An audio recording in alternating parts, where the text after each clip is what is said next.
Hello, welcome to the MiniMapCast. My name's Jeremy, and joining me, sipping out of a big boy cup, is Kerry Palmer. How's your big boy cup? The biggest boy cup. For the biggest boy. It's so very large. Have you I've just got water in it? Have you is this the biggest cup you've ever had? Yes.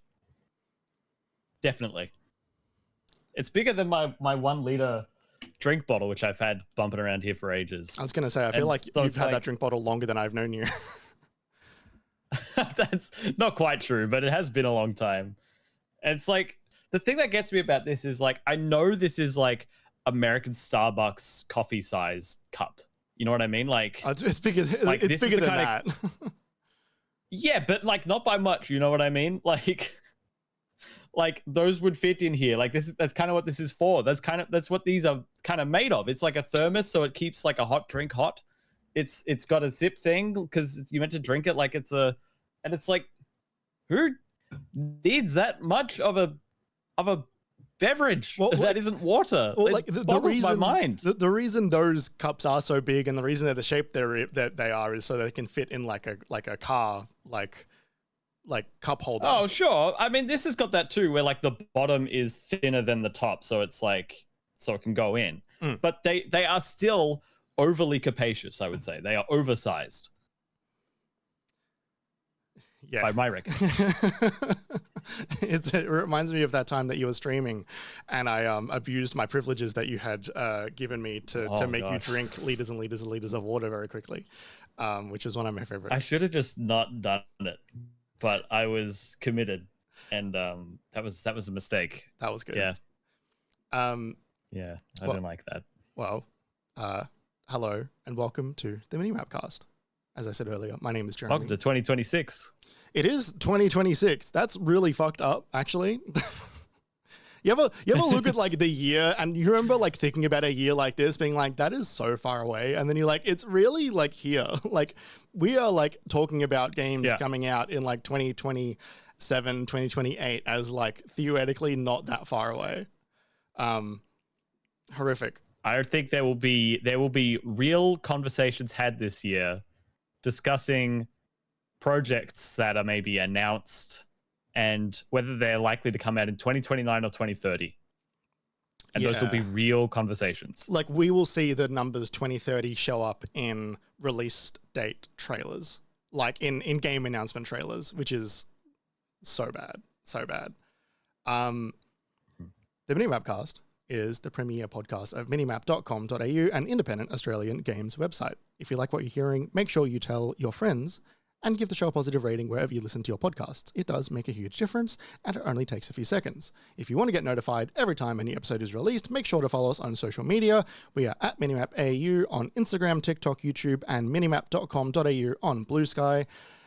And of course, Minimap also wants to say a very big thank you to Shook for letting us use the Moog Model D Improv as the music for the Minimap cast. You can listen to more of Shook's music at shook.bandcamp.com. Now, Kerry, it's 2026. What have you been playing? It's halfway through February, so we're actually a good way in now. For the last few months, I've been streaming the Metroid Prime games, specifically 2 and 3, to catch up to them ahead of playing Metroid Prime 4. I thought it would take much less time than it's ended taking up. It was sort of Metroid Prime 2 was November, December, Metroid Prime 3 was January, and now it started February, and I have finally started Metroid Prime 4. It's been really interesting playing the old ones on the Wii Remaster trilogy. But it's been good to finally get to Prime 4, which was, sort of the catalyst for me revisiting all those games and getting to know the franchise a bit better. Prime 4 is really interesting. So I've done like 2 streams on it. So I've done like 2 4 to 5 hour streams. So it's kind of more done like what would be like 3 hours of gameplay each session based of what of what it would be if I wasn't streaming. Feels like everything slows down a bit because I'm streaming it. Plus I'm doing all the scans and reading it all out, so it's taking more time. But anyway, so I'm a bit of the ways into the game. It's really interesting. I finished my first stream and I didn't get to the open bike section, basically the open world middle section of the game at all. And I was finding myself quite bummed. I was a bit not annoyed, but yeah, just a bit sort of uninspired, unimpressed by the opening of Metroid Prime. Not that of Metroid Prime 4 specifically. I think it looks great. I think the soundtrack's really good. But in terms of the level design and how it operates, I was finding that there weren't any like hub areas, and there wasn't that much coming back to new areas and you've got a new thing. It was very linear. I felt like the people 15 years ago, the Final Fantasy fans, when they got their hands on Final Fantasy 13, and they were like, "Where's my areas to explore and caves to plunder and airships to travel the world? These are just linear corridors." And 16-year-old me was like, "Oh, but there's all these cinematic moments, and I don't mind. That's fine." And then I'm turning up to Prime, and I've just played all of them, and I loved one when the remaster came out, and it's like one of the best things of that is creating my own mental map of the area and getting to know the spots and being surprised when it loops back around and thinking, "Oh, I finally got that thing. I can go to that spot." And in the opening of Prime 4, there's nearly none of that. It's there nominally, but it's like, "Oh, there's a door I can't open. I guess I'll find something for that later." And then you go 2 rooms over, you find that thing, and then you open the door. Like it's so linear. It is so directed. I don't think that's bad per se, but when Metroid Prime's never really been that much about like the combat. It's there and it's okay, but exploration and puzzle solving is what is best about those games, and it's really on the back burner in the opening. Right. So then I did this second stream, and the game opens up to this desert. I actually like driving the bike in the desert. It's too quiet. They should have put music in there and not locked it behind an amiibo. That's absolutely farcical. Classic Nintendo. But I like driving around in that area.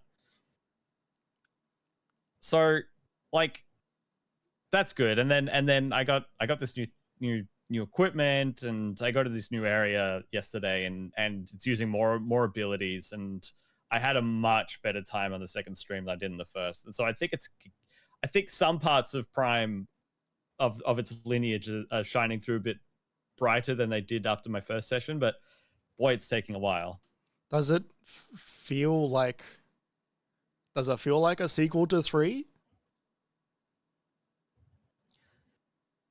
Not really, no. Right. 3 is interesting because, people say 3 is a decent departure from what 1 and 2 brought to the table. 2 feels very much like a direct sequel to 1 in terms of design philosophy, and 3, I've heard the devs were actively inspired by sort of the more cinematic leanings of Halo and Call of Duty, which had been coming through around that same time. And so they're wanting to include some parts of that. And the cinematic moments and the set pieces of 3 are really great. The world design is very different, though. It's very fractured. You travel to lots of segments of planets. Right. Rather than have one big interconnected world that crisscrosses and joins and loops back on itself. And so by its very nature, it is hard to have those moments. It's more like, I got this item. Now I have to go back to the landing pad, get in my ship, fly to the other planet, get to the landing pad, and then walk over to the door now that I have the heat gun or whatever it is. And now I can go. Like, it's a very different experience because of that.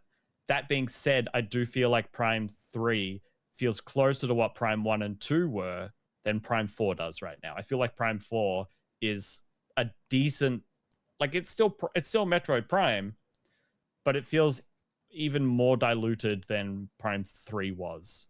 Prime 3 still felt like it was properly Metroid Prime. It was just a little bit different. So this is the Halo Infinite of the series. That's an eerily accurate assessment, honestly. Yeah, like it's gorgeous, and it's not that there hasn't been, you know, thoughts and attention put into it, but there's this new direction they've tried to take it, and they've tried to modernize the series, and they've but it's a little clunky, and it does leave you wondering, why aren't we just, I mean, it's tricky, right? Because, you know, you look at one of the greatest games of all time, Metroid Prime, and you think, I would just take more of that. But at the same time, people who look at a classic game like that aren't just saying, they don't just look at it and think, I liked that, give me that +1 again. They also look at it and go, I want to have my socks blown off again. Yeah. Like the first time I played Metroid Prime. And that's what's impossible to recapture. That's the lightning in a bottle that you can't do again. So it's like, part of me is thinking, like, why didn't they just do again? Why didn't they just iterate and we could have Prime 1 the next, you know? But I also know, that's not how Nintendo wants to make things philosophically from a design perspective at all. And creatively, it's a little, it can be a little myopic.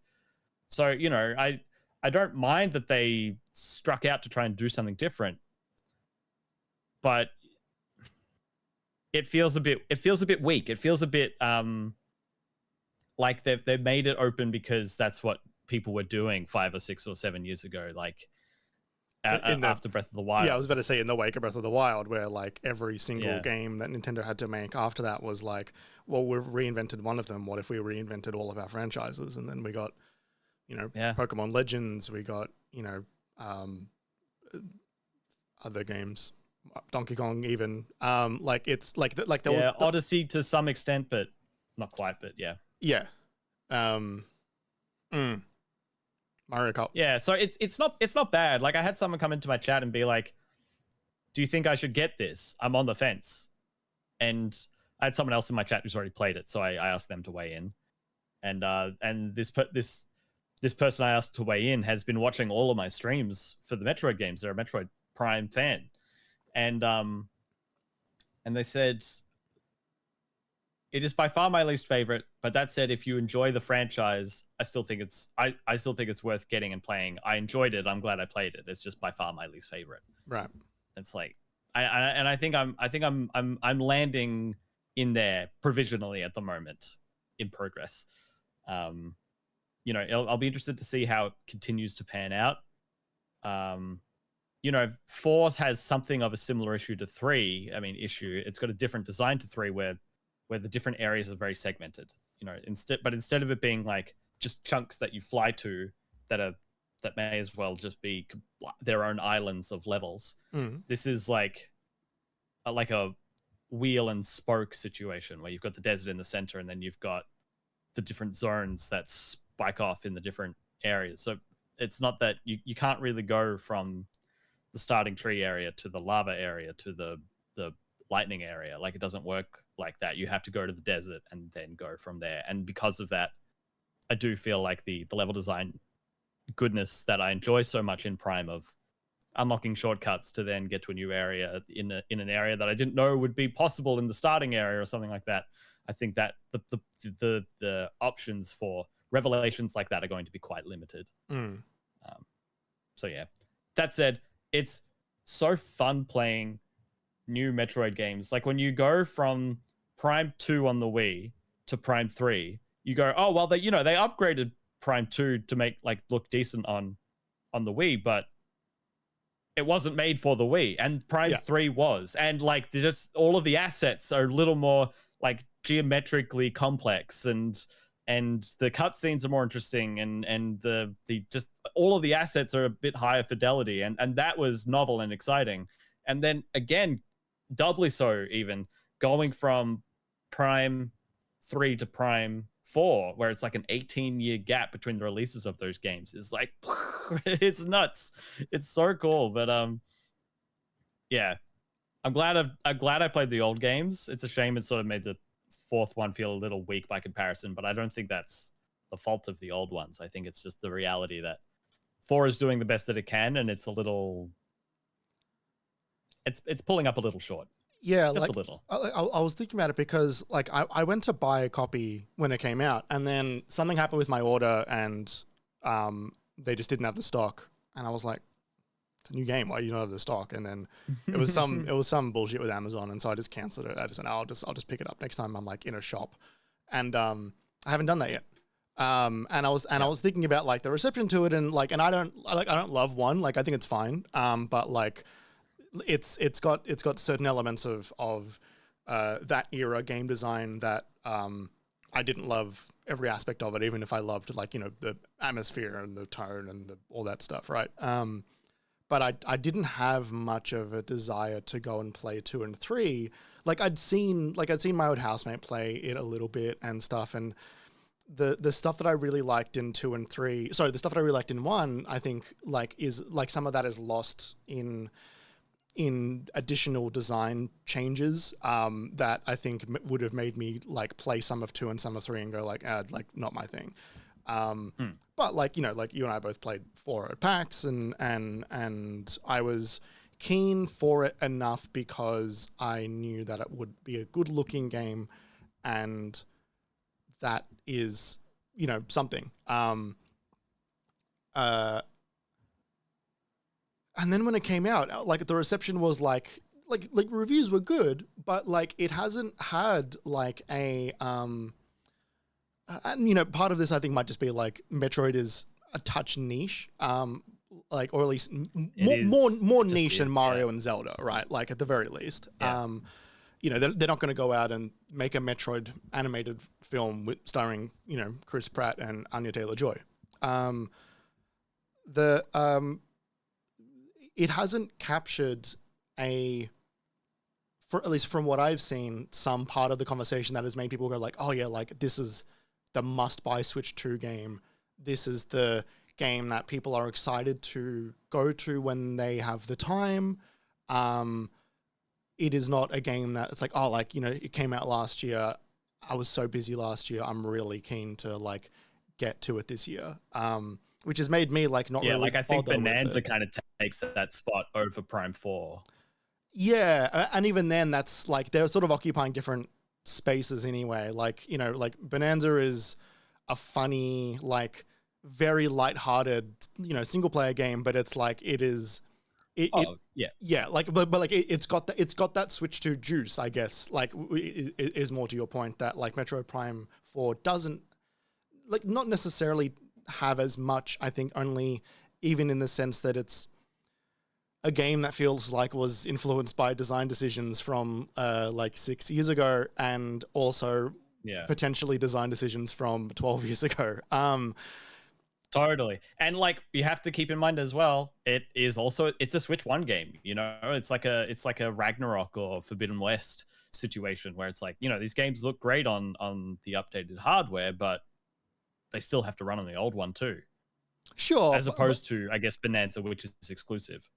Yes, and I think technically Bonanza would not be able to run on a Switch 1 even if you cranked all the like fidelity down, but like I think that like it's not that I need that from a game. It's like I don't need it feeling like a game can't run on an old console for me to get really excited. Like, you know, like sure. Like I think like God of War, Horizon, Horizon was on PS4 as well, the second one. It was. Like, you know, like Spider-Man 2, I feel like theoretically could have ran on a PS4. It just, you know, it does like a couple of key moments that you know, like are pushing those limits, but like it's just another Spider-Man game. In the same way that you know, Star Wars Jedi Survivor could have theoretically run on previous hardware if it just wasn't doing ray tracing. Like it's more of a known quantity. I don't think that like Metroid Prime 4 needs to be a game that is pushed to its limits where it can't run on something like older gen, but like I did need, I guess, a more modern level of excitement for it. Like I think that Metroid Prime 4 being for the sickos doesn't actually really do it any favors in this instance. and it's maybe not even for the sickos. It's And kind of even then, it doesn't even seem like it's for the sickos. Yeah, yeah. Weird. Yeah. Yeah, it's just it ends up feeling like a milquetoast reception in the end. It's where it's like, And maybe I'm that's not quite sure who this was for. And maybe that's just the curse of a game being in development forever. Like, it just, how do you get out of that? Like, it's at some point, at some point the project has been open for long enough that it can't be something much more than what it. Yeah. Anyway, Are you excited for a 5? If they make it more like 1, 2, or 3, yeah. Right. Yeah. No more open world stuff. More interconnected worlds. No. More interconnected zones, rather. Yeah, I need a Metroidvania world. Like, it's a Metroid game, guys. A question. Play to your genre. They named the genre after you. Like, what are we doing? A question for you. Tomorrow, you get Metroid Prime 5 or Metroid Dread 2. Your choice is... mine is clearly Dread 2, but that's only because I like 2D Metroid more than I like 3D Metroid. So currently I like Dread more than I like Prime 4. However, there is a frictionlessness to Dread that I feel chips away at the joy of, again, a 2D Metroidvania that then has me feeling a bit like, why didn't we do it like the old ones, again, in a different way? However, Dread, despite that feeling, sits much higher compared to where I have that similar feeling with Prime 4, and it doesn't sit quite as high because whatever content underneath that qualm is a bit weaker. Like, if they could be as good as each other, let's say, like in their respective mediums of 2D Metroidvania, 3D Metroidvania, I would probably go for Prime 5. I think I'm more of a Prime enjoyer than I am a 2D enjoyer. But that said, I like the Metroid world and the setting and the character really. I like Samus and I enjoy playing these games in basically any format. So I could make either decision and be pretty happy. My gut says Prime over Dread, just because I think I enjoy Prime a little more, but it's close. Okay. Have you watched Alien yet? No. If you like Metroid and you like Samus, let me introduce you to Alien and Ripley. I feel like Metroid is more like Halo. It feels more Halo adjacent. Because Alien it's a horror movie. And Metroid isn't really that. You should watch Aliens then. Because Aliens is not a horror film. Aliens is an action film.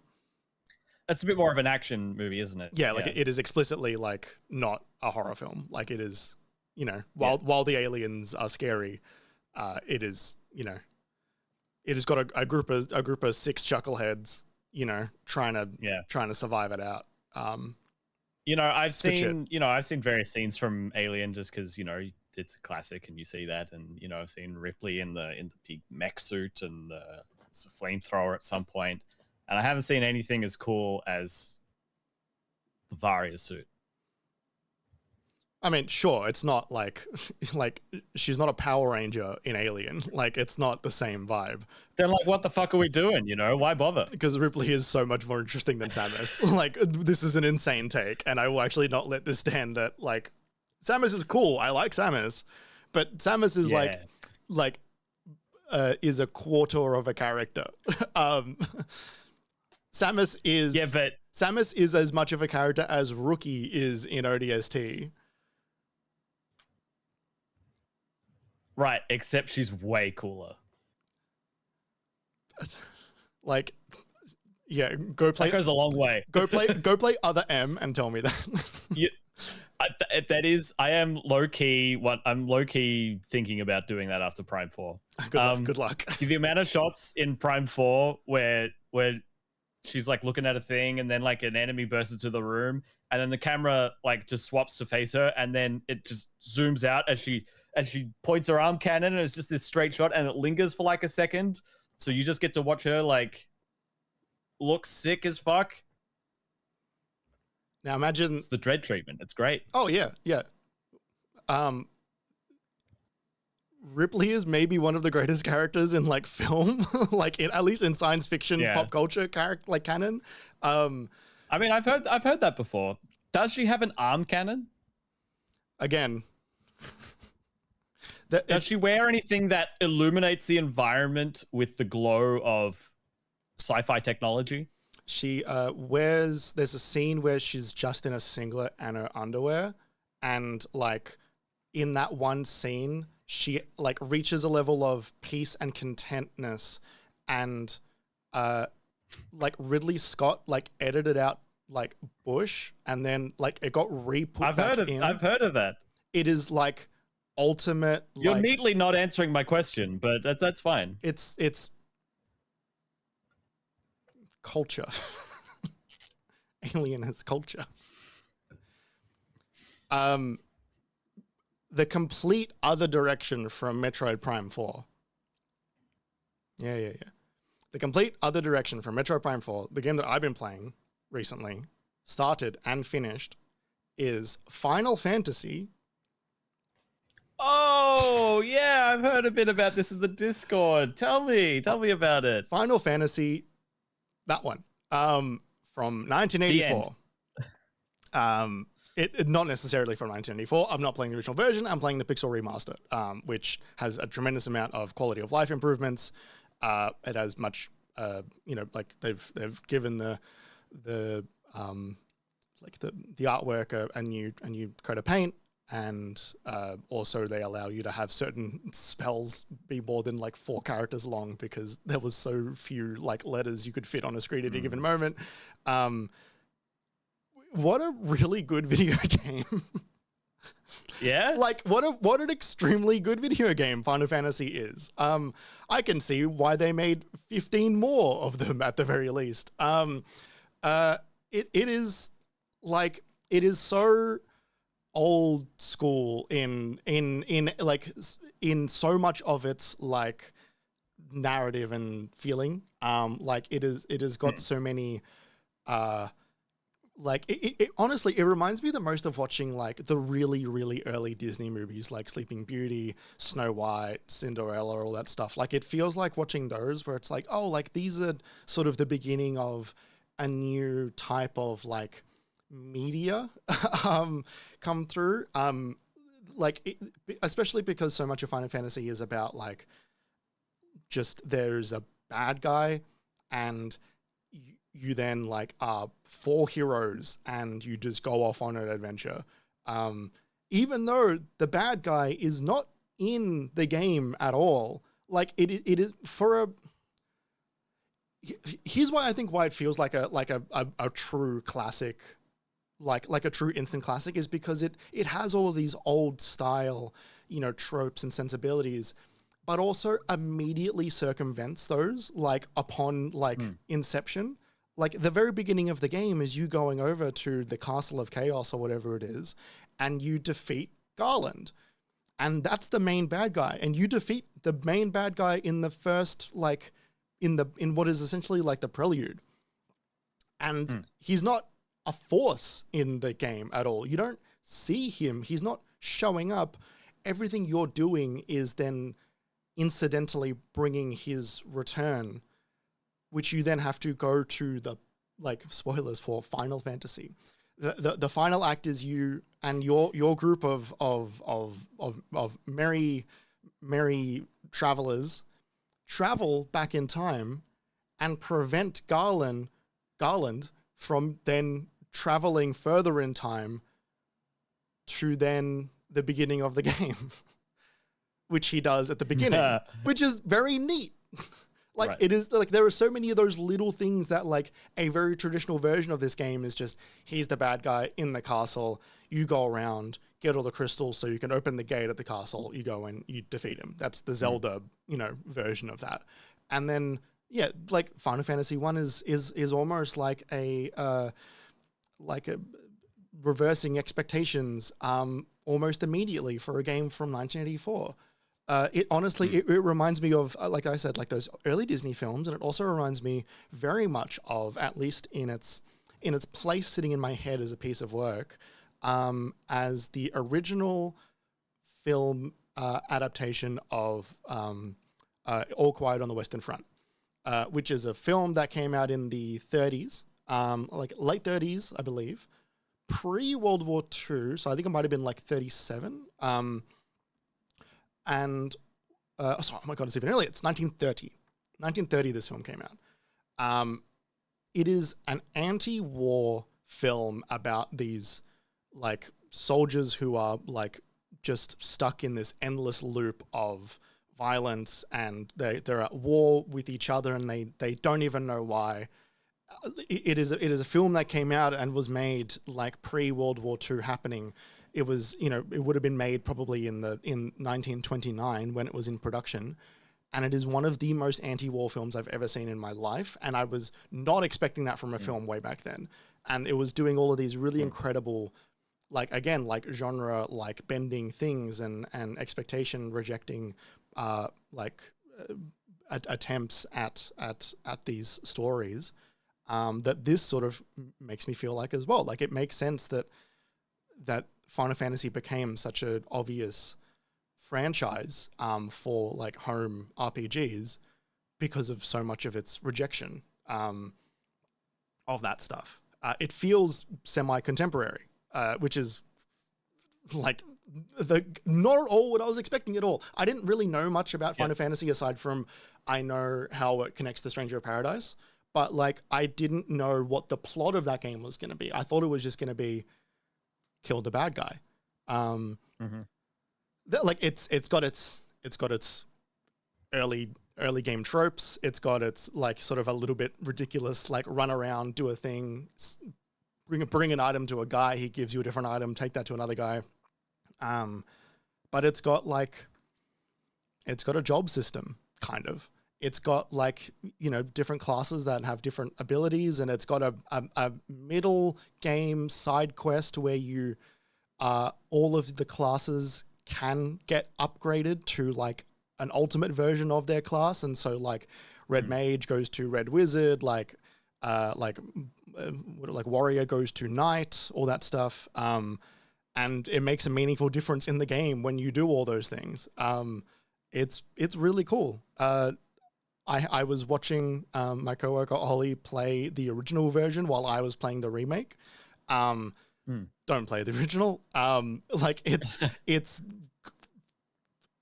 so much like old school style frustration, which is just fixed with the remake. Even as simple as just being able to walk diagonally. It's a really cool game. It is like a really, really cool game. And it also wraps into Stranger of Paradise so well that I've gained an even more appreciation for that game, which I think is I love it. I love the way you overhated. say that as if like Final Fantasy is the sequel to Stranger of Paradise. It's like Final Fantasy is the spin-off to Stranger of Paradise. You're like, oh wow, this like alternate media is really helping me enjoy Stranger of Paradise more. Well, like I weirdly think that if you really like Stranger of Paradise, you should go back and play this game. And I feel like if you wish to play one of them, you should play Stranger of Paradise first and then play this. Because even though like they sort of spoil each other because they both have a time loop. And their time loops, like it's funny, like the way Final Fantasy 1 ends is it's in a circular time loop, but the way Stranger of Paradise exists, like adjacent to that, actually turns it into like a interlinked time loop, which is like a very, very neat way of making that feel more than just like a weird prequel to a game that came out 40 years ago. Yeah, like that it's, as it turns out, basically every named character in Final Fantasy Stranger of Paradise is in the first game. And they also, like, I don't know if you remember from the little amount you played, but the Kingdom of Corellia, like the middle kingdom in Stranger of Paradise, Kerry. Do you remember how it looked? Like, I mean, that game looks like shit anyway. Like, Stranger of Paradise is like an ugly looking game. Yeah. Do you remember what that kingdom looked like? Some of the cutscenes. Like, do you remember like the throne room at all? Pretty vaguely. Yeah, like it's all pretty like bare, classic, fantastical, but like,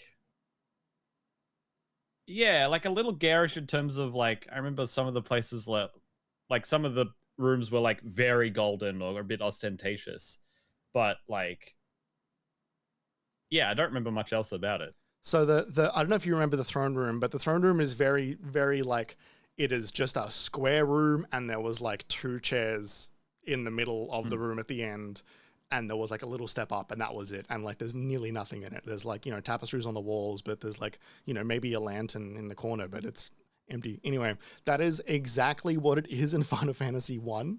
Like they adapted the rooms in Final Fantasy. It's a faithful recreation, is it? It really is a faithful recreation in 3D in Stranger of Paradise of the NES layouts of rooms and castles and the layout of the world, and which is so funny. Like, that is such a funny thing to do. It's actually kind of crazy. Yeah, it is. It is kind of crazy. Yeah, it is really cool, and playing Final Fantasy 1 makes me even sadder for Stranger of Paradise, because Stranger of Paradise has a really like heartbreaking ending. And like really genuinely makes you care about Jack Garland, which is wild to think based on the trailers where we saw a man in a purple t-shirt and you know, wallet chains. You see all the clips on Twitter. Yeah. Yeah. It's a cool time.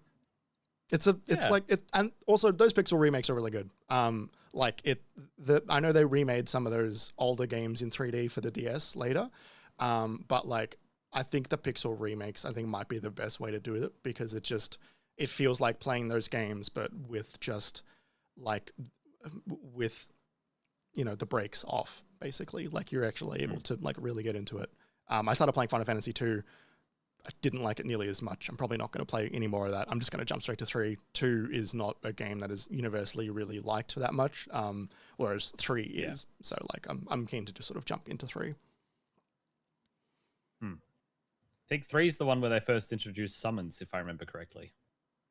Yeah, right. Okay. Yeah, like I know 3 like introduces a lot of stuff. So like I'm because it properly expands out like a job system, and you've got different characters that will join and leave your party throughout the game, and it's more narrative focused.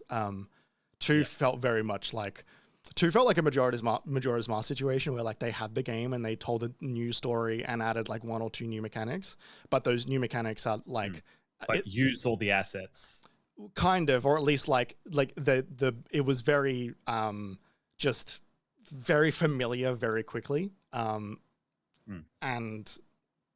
the changes they made, I don't think are for the better. So yeah, should play Final Fantasy 1. It's also not that long. It's on the list. It's on the very long list.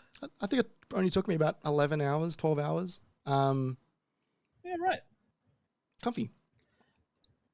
I would also suggest, but listening to the parts of the story that you said you enjoyed of 1, I would quietly recommend you consider Final Fantasy X. It's not the same. I'm not saying it's the same structure or anything, but in terms of how you think the story is going to go, and how the characters sort of react to, you know, what you think is going to happen when you get to a certain point, and it's there's a lot of good. The story of 10 and the like the meaning of 10 is so strong that I think it's definitely worth your attention if you enjoyed those parts of 1.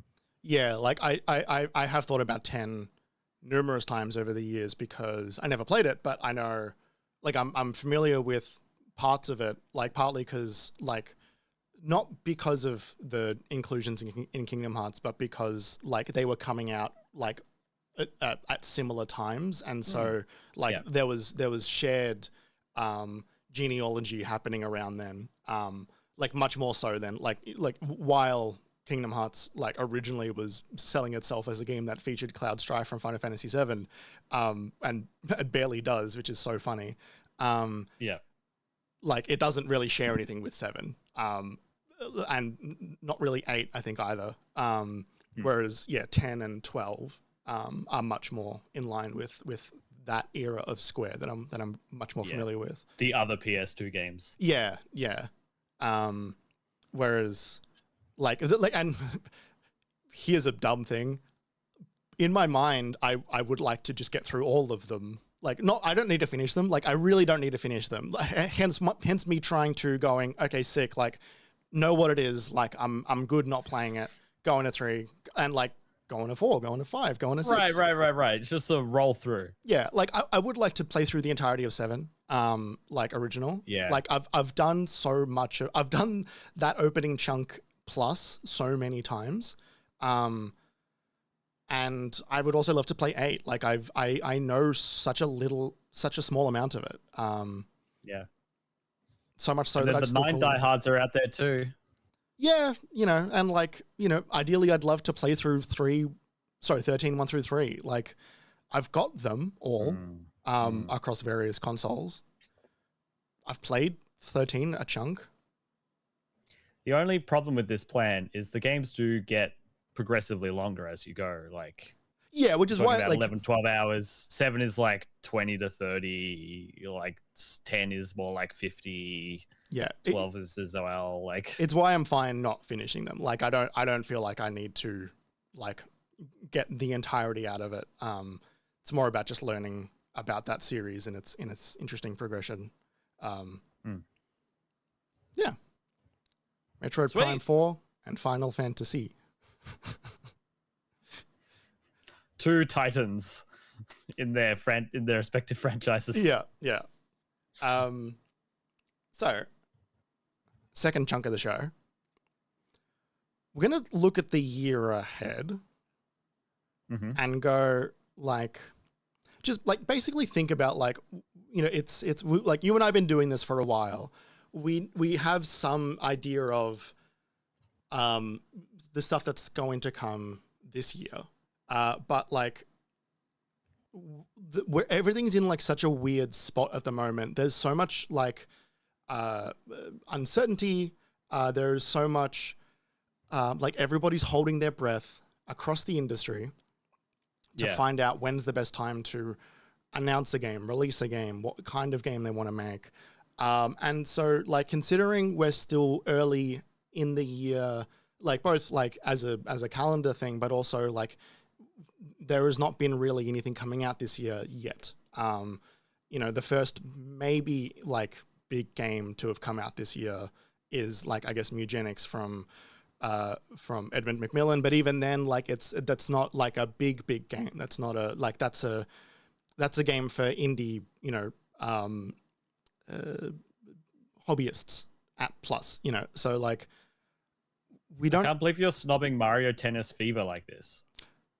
I can believe I'm doing that. I played that last one. It was not good. So looking ahead to the year, we've both got a short list of both predictions and also hopes, desires, dreams, hopes of not, just from the industry to sort of figure out like what the shape of this year is going to look like. No doubt Grand Theft Auto 6 is going to be a massive part of this year, provided they commit to what old mate from Take-Two was saying, that it is going to launch this year. But like the entire industry feels like it has been holding its breath for Grand Theft Auto for now 18 to 24 months. Yeah. I mean, I feel like there's a certain group of people who have been like, yeah, don't start holding your breath yet. We're not there. It's going to get delayed. Oh, look, there it is. Like, but you're right. We are at the point now where everyone's like, oh, fuck. Yeah. We're actually starting to get there. Yeah. So, Kerry, your first prediction, hope, desire, dream for 2026 year of our Lord? If I had to categorize it into any one of those things, I guess it would be a hope. Mm-hmm.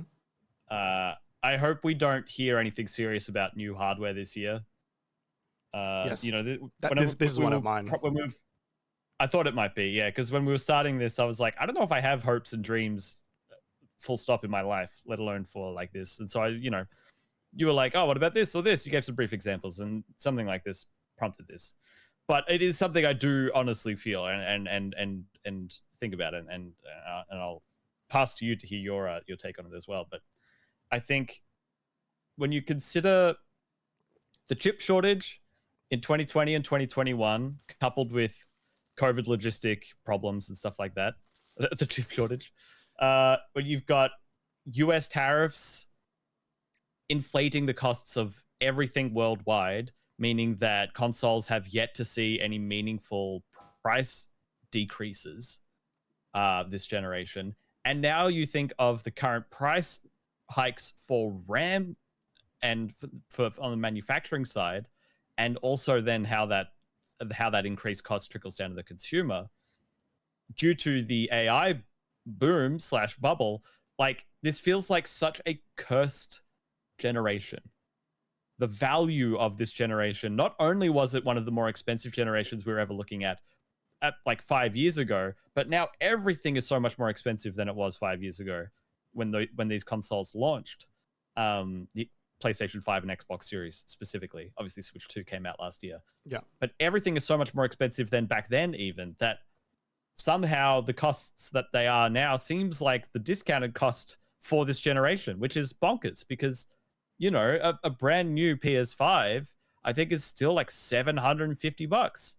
It's absurd. And the other thing that's blowing my mind a bit with the value of this generation is how the PS5 Pro, which is like a $1,300 console in Australia, is actually somehow a good value option for if you want high resolution, high frame rate gaming, compared to if you had to buy that on PC. Because as the costs of consoles has gone up, so have PC components. GPU prices haven't come down since the chip shortage, and RAM prices are now up as well. CPU costs have been slowly inflating, and it's all, from an economic standpoint, it feels like such a cursed 5 years. So how that has left me feeling about this generation is that we are very far away from having enjoyed and seen and exhibited any sort of proper, flexing of what this generation can offer consumers. I don't feel like we've made great use of the new tech. I feel there are very few games where it's like, I can't believe what I'm seeing. This is what the next generation is. And that was this generation's burden to bear anyway, because the improvements are always going to be so minimal. But it feels like, even with that in mind, the improvements have been so minimal. So, yeah. With all that in mind, I want this machine. I want all of these machines to stretch a bit further. I think they've got the grunt behind it, and I think they've got the developers who are finally getting to work on them a bit longer. I mean, let's not forget that game development is just taking longer now too. So it's some people just missing generations because their projects take forever. Naughty Dog, but like Rockstar. It's Rockstar, yeah, exactly. So like, I know all of these boxes could go further, and I feel like it'll be such a slap in the face to everyone who bought these consoles if the publishers and developers and manufacturers don't try and squeeze a bit more out of these, because I feel like trying to get excited in 12 months for, we've just announced the Xbox 720, let's say, like, it's going to be impossible for me, because I feel like the improvements are going to be even more minimal than they were this last round, and there's still so much more we haven't gotten out of this one. And it's like, you guys want me to spend another $800? I mean, of course you do, because you need it, because you're like your stock or whatever, but like, make it worth my while. I want this to have been worth my while, and I don't know that we're there yet. So anyway, that's how I'm feeling. How are you feeling about this current generation and the prospect of the next? I mean, like, look, like extremely similarly. I think like over the years, like we've both been like fairly critical, but I've been pretty like, what's more than critical that is like equivalent to like pessimistic, like just nihilistic. kind of, but I've been extremely hard on the current iteration of consoles. The PlayStation 4, the jump from PS3 to PS4 was like it was a little bit overdue.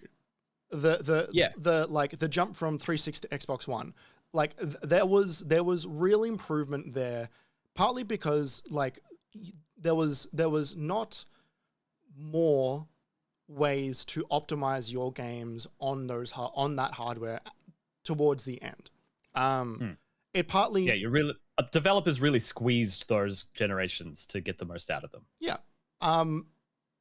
You know, like the industry in the entire world is so different from then and now. So like the part of the problem that is not a problem but is more of a side effect of like beefier hardware is studios and game studios and publishers are putting less time and money into optimizations because they know the hardware can just sort of tank it a little bit more. It's one of the main reasons that sometimes modern games now feel like they were quote unquote made worse, to use an extremely broad statement, which is more of a statement that even a very, very like games layman could feel. To use their language specifically. Like, why does this feel like it's not made as good as the ones that came before? And part of that is because, like, you know, game budgets are ballooning in certain areas and, you know, and on tighter timelines with larger like teams and fewer people who have been around long enough to have that institutional knowledge.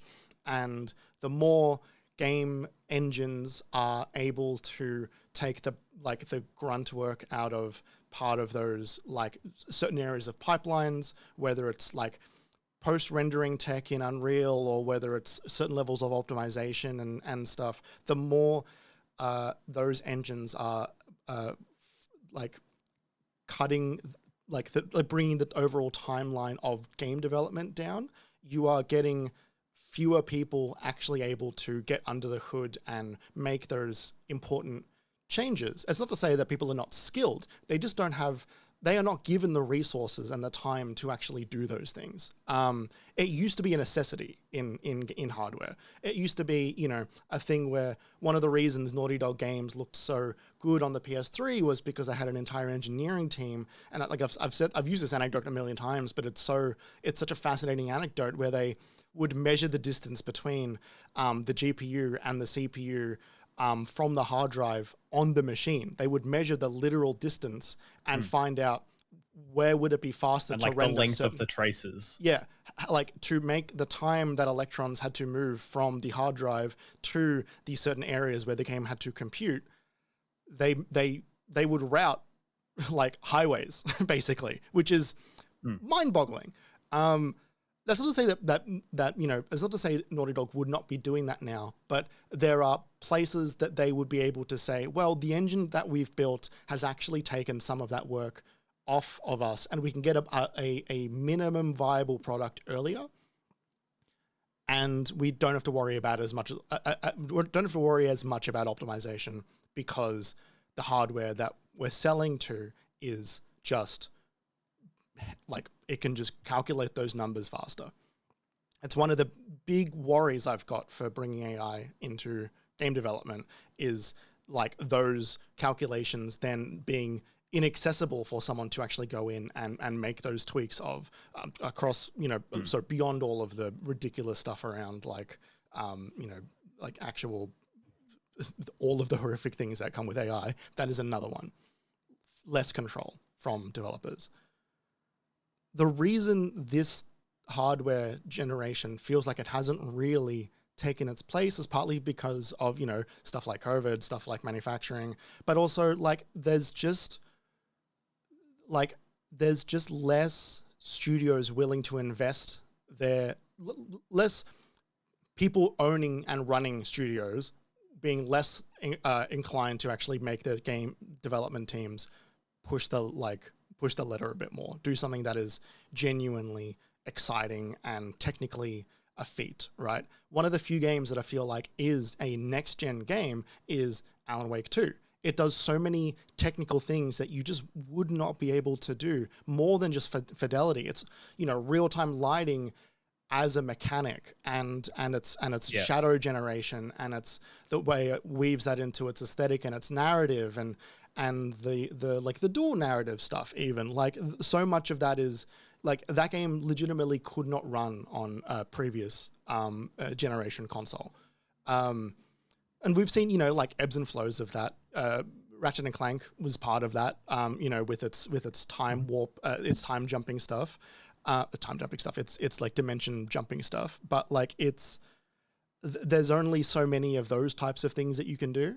And it really doesn't feel like that beyond like those one or two heavy hitters that come in through the year, that many of the games have really been able to take in full advantage of the hardware and show us a showcase that is not made for previous generations. Part of that is depreciating returns just in general with fidelity and stuff, but like I agree with you. I don't need a new console. Like beyond like the chip shortage, barely scratched the surface of what these ones can do. All of the recent games of the year that everyone has, Alan Wake aside, is probably the only one I can really think of as like a true next-gen game of the year. And that's not to knock the other ones that have come through and created a great game. Baldur's Gate, Expedition 33, they're good games. Death Stranding 2 last year as well was that felt quite next-gen while playing it. I enjoyed that. Yeah, totally. I can see that.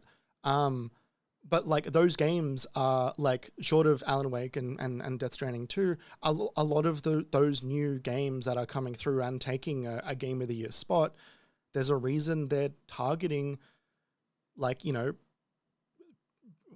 almost middle between last gen and current gen specs, right? Yeah. And I think that's also very true why Nintendo have specifically determined the Switch 2 hardware spec to be what it was.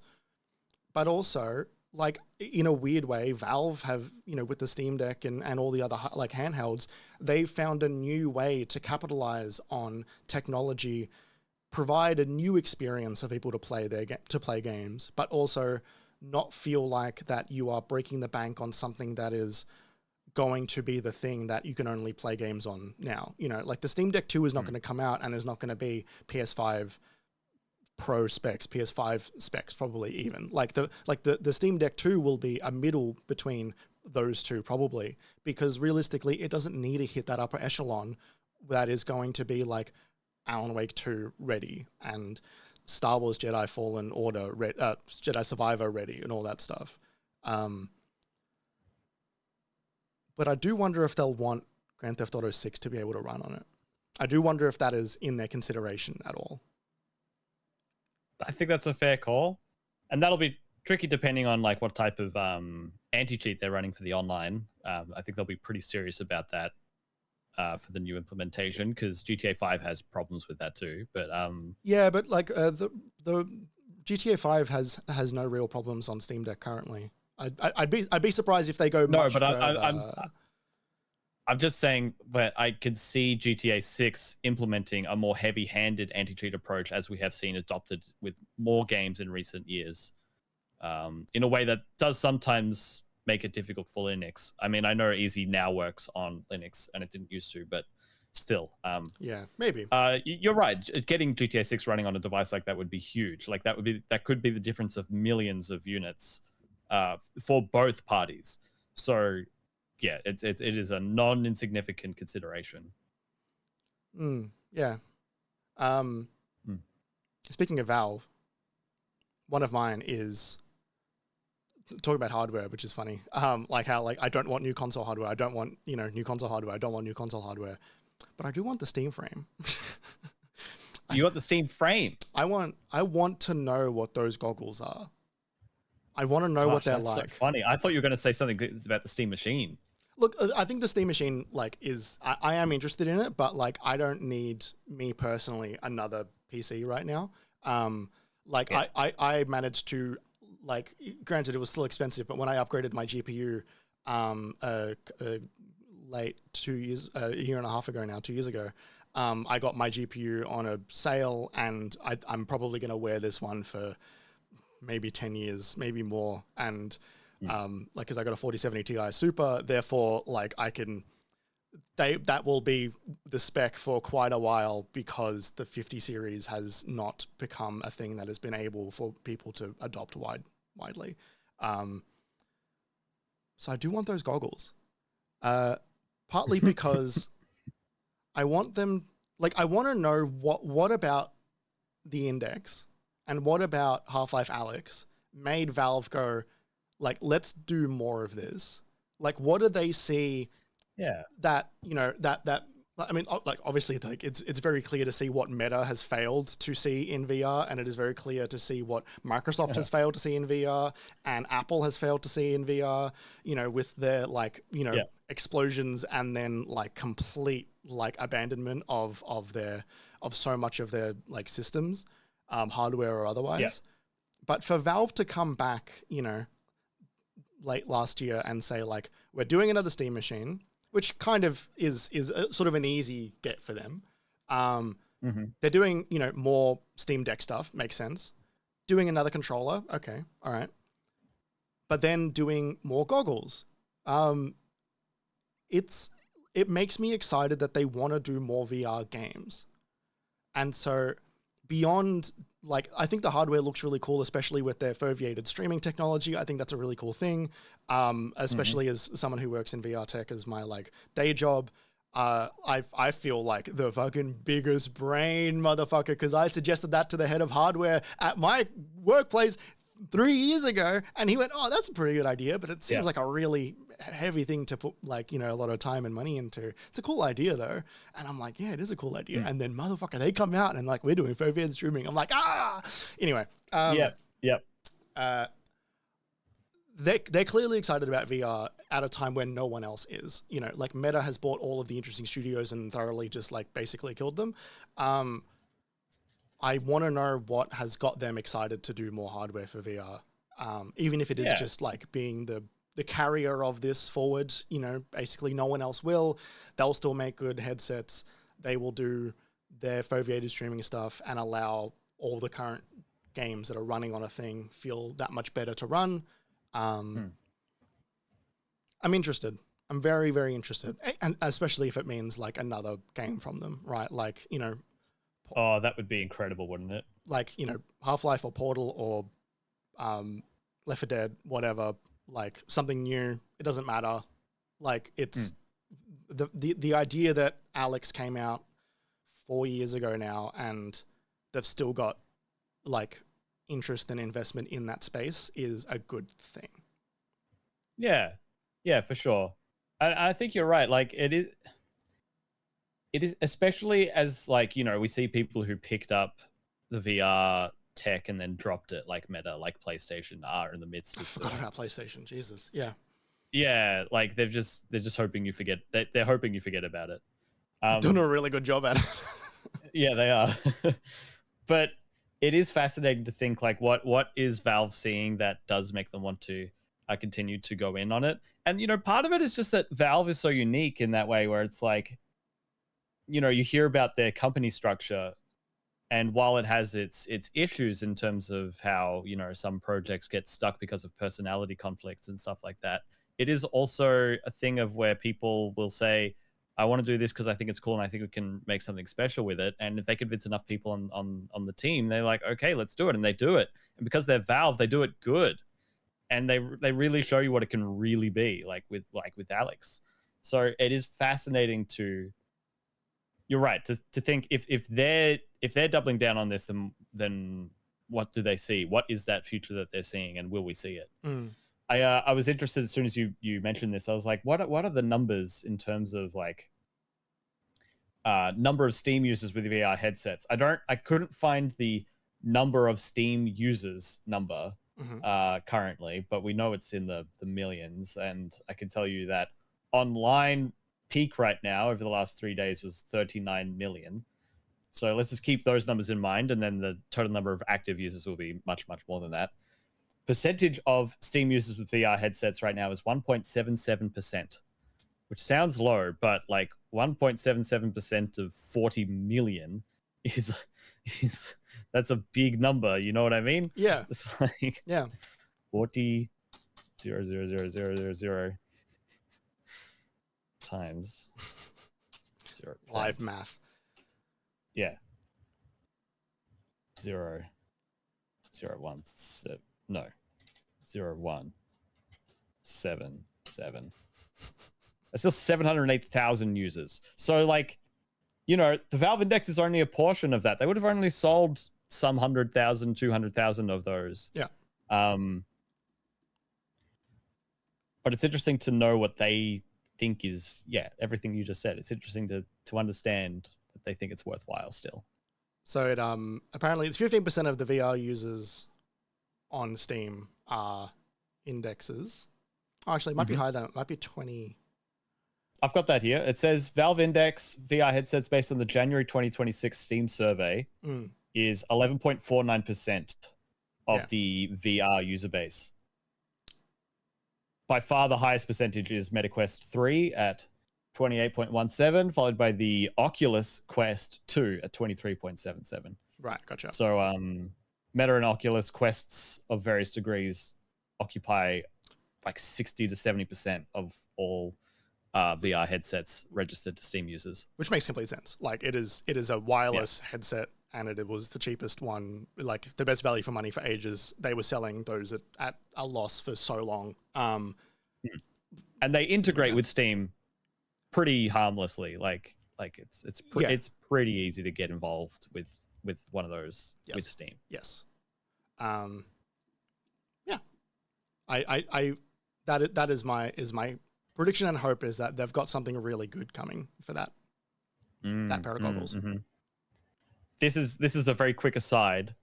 You know how people have been saying because Valve is releasing new hardware, we're going to see Half-Life 3 soon. And then everyone's been like, I'm watching Kind of Funny as always, and they're always like, "Oh man, I think we're going to see it at the Game Awards." And I was like, "No, Valve doesn't need the Game Awards and this," and I'm sitting there like, we won't be getting Half-Life 3 until we're getting Half-Life 3. And anyone who tries to bet on Half-Life 3 clearly hasn't been paying attention for the last 20 years. Like, how many times do we have to go around this merry-go-round for someone to learn the lesson that you don't bet on Half-Life 3? That is how you lose all your money. Like, yeah, but it's fun. Oh, it totally. It's totally harmless too. But I see that. I'm like, no, it's not going to happen. Have you looked at any of this stuff, and as any of that?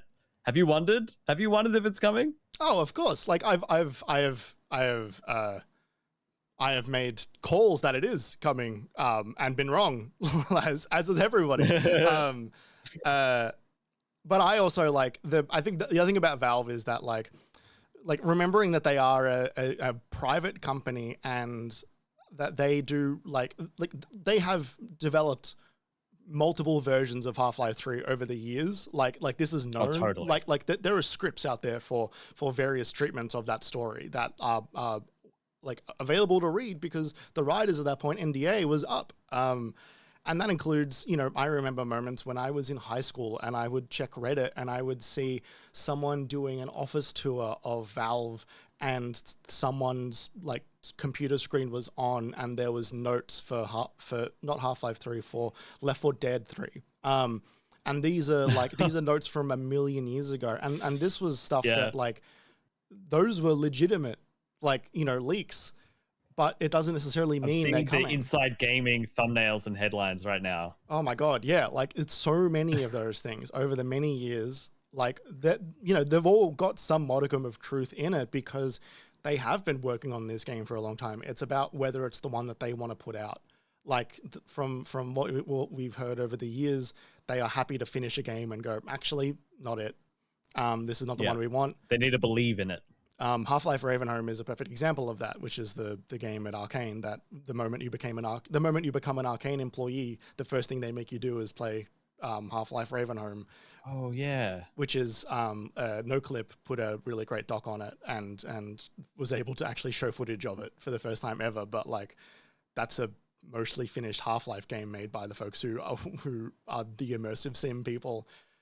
Yeah. That even Valve were like, yeah, no, this is not the one we want to put out. Yeah. What's next on your list? Fascinating. Next on my list, more Final Fantasy VII Remake Part 3 news would be amazing. Please and thank you.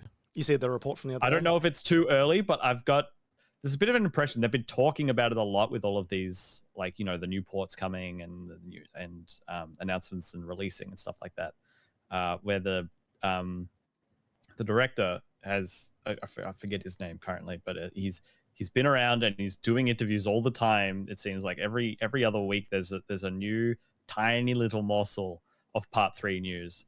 And so it feels like there's a bit of momentum to get this thing out faster, or maybe if not faster, then at the same sort of gap as 1 to 2 as it will be for 2 to 3. So then, you know, we're 2 years now away from the release of Final Fantasy VII Rebirth. I would love to see Remake Part 3 this year, just in like a trailer. Even if it's at the end of the year, I would love to see it. But that's this, I guess, just from a fan perspective, just like, you know, I love these games and I want more. I want to see it and I want to play it. Of course, if they need to take more time. I thought it was interesting, you know, recently they finally confirmed that they are not moving to Unreal Engine 5 for development of the game, despite 4 having, you know, issues and Rebirth running a bit poorly.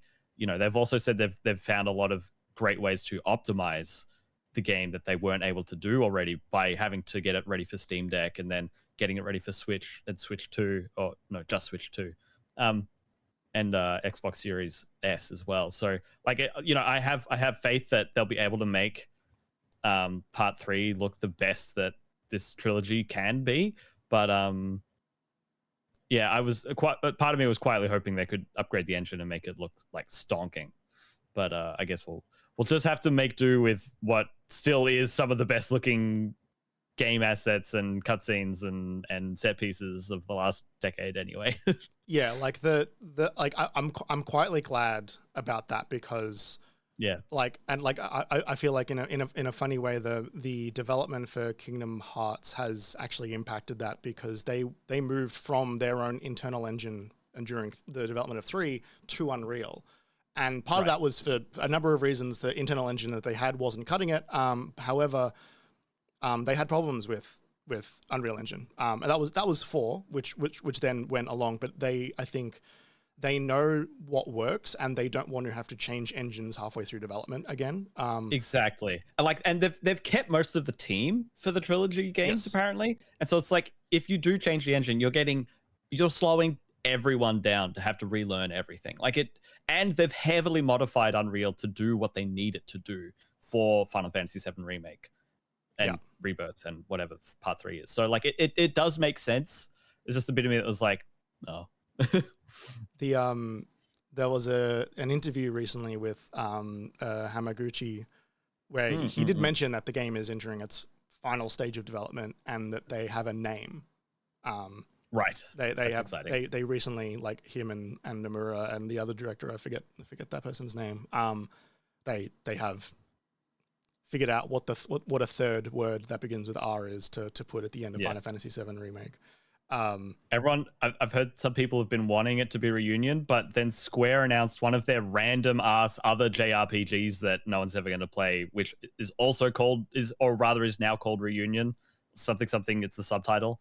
And so they're like, well, Square's probably not going to want to do that now, because I still think it'll be maybe Reunion. they will. Maybe they don't care, but like, it'll be Reunion. Like it just. I mean, 1 and 2 point so heavily towards that. It would be very fitting. It would be like calling Endgame. Yeah. Like, you watch Infinity War and are like, oh, I wonder if they're going to call it Endgame. The I quietly wish at this point that remake wasn't called remake. Yeah. Like I think that one deserved a better name than just remake. Like that one probably should have been reunion, and then a third one should have been something else. It's tricky because they're probably pulling on like the Final Fantasy VII remake project has been announced, like the initial reveal, you know, like just calling it that. But you're right, because it was the first 5 hours of the original. Like, yeah. Anyway, love that franchise. I think we'll get that game before the end of next year. Like, I think it's out next year. Oh, that would be exciting. Yeah, I could see it. I mean, like, okay, so yes, if we don't get a DLC for Rebirth, which I don't believe we are. I'm pretty sure we're not going to. Because I think if we were going to, that would have been done before these ports were happening, so they could release it all at once. But yeah, because like, you know, it's been announced. Rebirth has been announced for Xbox and Switch 2. Now it's coming out in June. I think that is what it's going to be. And part of the reason for that original DLC for Remake was to like get them cutting their teeth on the new hardware. So like, which makes sense. Yeah, I can see it. Next year. Oh, similar. Like we've touched on this one. But like to really hammer it home, I really need Grand Theft Auto 6 to I need Rockstar really to remember that the games they make are really, really cutting edge and boundary pushing. And Red Dead 2 does that to an extent in its own lane. Mm-hmm. Grand Theft Auto 5 did that in a different way, which was... Yeah, it was sort of like maybe what they wanted 4 to be. Yes, but also it was like so much of their development went into online. And so we don't have the glory days of... And like, this is not to say that GTA 5 is not like tremendous, but like it needs to be like a like really like industry defining, like this is what you get when you have a team that makes one specific game to the nth degree. You know, like obviously there's a tremendous amount of like caveats to that. But like as a piece of work, I really need that game to remember why Grand Theft Auto is special. And I'm not saying that they haven't put their best foot forward so far. I think they have. I think that by and large, everyone's kind of excited for it. Like even people that are not, you know, Grand Theft Auto people, like I'm not really particularly one. Like, I've played some of them, but I'm not like a huge Grand Theft Auto fan. Yeah. But I'm still really excited for 6 just because like they do so many things so well. You know, technically, you know, world design, all that stuff. I'm really keen to play in that like playground. But like, yeah, I need them to remember that, like, you know, when the Grand Theft Auto 4 came out, like it was one of the most incredible looking things that has ever existed. Grand Theft Auto 5 looked great at the time as well. We've seen that so much now over the years. Totally. Yeah. Like 5 is tired. Like, yeah. And also it felt like a little safe at the time. I want to say like it was a new fidelity. It was a high fidelity version of what Rockstar could do at the time.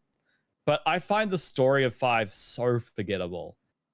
The world is great and it's a great sandbox, which is really, I think for me, that is the most important part for GTA, especially when you think of how that impacts the open world as well. Like it's pulling double duty as an excellent single player and multiplayer sandbox. But yeah, I find a lot of parts of 5 are kind of forgettable, they don't leave as strong an impression. The mood and tone of the world isn't as strong as it is on the PS2 era, like trilogy of games, or on GTA 4. Like the story and the mission structure. The story I find a bit sort of circular and doesn't really go anywhere. The mission structure feels so formulaic. Like it feels so much just like the old games, which were fine back then, but we kind of gotten past that, you know. And Red Dead 2 suffers from this as well, of the classic, like, go to the letter on the map and you'll talk to Hosea, or Michael talk to Trevor, and it's 40 seconds of like banter, and then someone will have a call and be like, get down here, I'm stuck in the warehouse and the cops are here, we need to get, and then you're driving there for 2 minutes, and there's talking, and then you get there, and it's the same for every mission in all of their games. Like the cutscenes all play out the same. You know, it's a serious cutscene when whatever is happening in the mission is actually relating to what they're talking about when they start the thing, where it's like an interpersonal, like Trevor gets angry at Michael and runs away and you have to chase Trevor. It's like, oh wow, this is crazy. Normally we'd just like go do something else. It's like I could see like you started Grand Theft Auto mission and you see it all play out. Yes. Like you know what your next 15 minutes is. And it's like I want, like, do more. Like let's move past the excellent formula and blueprint of GTA 3 that is now 25 years old, and let's do something new. Like I remember, like last year, I installed Grand Theft Auto 4 on my Steam Deck, and I was playing that game properly for the first time, because I've only ever really messed around in it, like just with friends and stuff. I'd never properly played. Like I knew of the story, and I'd seen, you know, dozens and dozens of clips over the years, but I'd never properly engaged with the story. And it's a very, very compelling game. More compelling than 5, but I think part of that is because like 5 is written with a level of snark and a level of jadedness that like the houses just are at this point at their age in this world, which is, it's not good or bad. That's how that is. Yeah, like it's just that. And so this game being one of the first ones without the houses, like, you know, there are houses on it, but it is not the Hauser brothers. This is going to be really fascinating. And it's funny because like GTA 5 had that snark that is like, it is opposite in Red Dead 2. Red Dead 2 is so like kind of truly genuine in its tragedy. For a game that is and by like and large everyone who telling gets similar through stories. it says the storytelling of Red Dead 2 is terrific. Yes. I haven't gotten there yet because it's so slow, but like I want to get to it because everyone loves the story. And Sorry like, for speaking over you. no, but like but I think that's also part of the formula of Red Dead, is that like, because it is a Western game, it is just like an explicitly slow story. Western movies are the slowest movies that exist. Like that's just like, there are lingering shots of, you know, cowboys on horses going through the desert. Like that's sort of part of the genre buy-in. However, like for that to be that, and Grand Theft Auto being like a mobster, you know, gangster film, like, you know, The Town or whatever, they don't do the interpersonal relationship work as much as as I wish they would have done in 5. Even if I do by and large like the game, I don't love it for the explicit narrative. I only love it for the like implicit narrative. And I wish that they had taken more inspiration from LA Noire, because they do, you know, like that game's got its own narrative problems, but it's at least really pushing for a different type of thing. So I hope they remember that just as a thing that I really want. Like, I hope that they get it to the point that they are proud of it enough, not because I want them to be, but then I feel like then they would have challenged it, because that game's going to make so much money and it's going to be really easy for them to not need to stretch their legs on the narrative. Yeah. And like, you know, I think they'll want to, like, I think the developers want to, I think surely, because they haven't written anything since Red Dead 2. Like, part of that is because like they haven't put, like, you know, obviously, sorry, that's not there is writing in the GTA Online space, but it is a different, very, very different style of writing and narrative there. It is not introducing, you know, new characters with sweeping, you know, like entire different, you know, tones and stories and genres in Grand Theft Auto 5. It's hard for there to be plot in GTA Online. Exactly. Like, it is mostly yelled at you over the phone. So like, I hope that the people who do the narrative stuff are like chomping at the bit to actually do some narrative stuff. Yeah. Well, yeah, here's hoping they weren't all fired from their London office the other week. But yes. Yeah, I hope it's good too. It's just it's still so unknown. You know, the most we've seen of it is a couple of trailers and what is now really old in development footage from leaks from like 4 years ago. Or 5 years ago, maybe even. Like, it was so long ago. Like, it would be great to see it soon. It would be great to peel back the onion on this one, and when we get to dive in, that will be an exciting time. Yeah.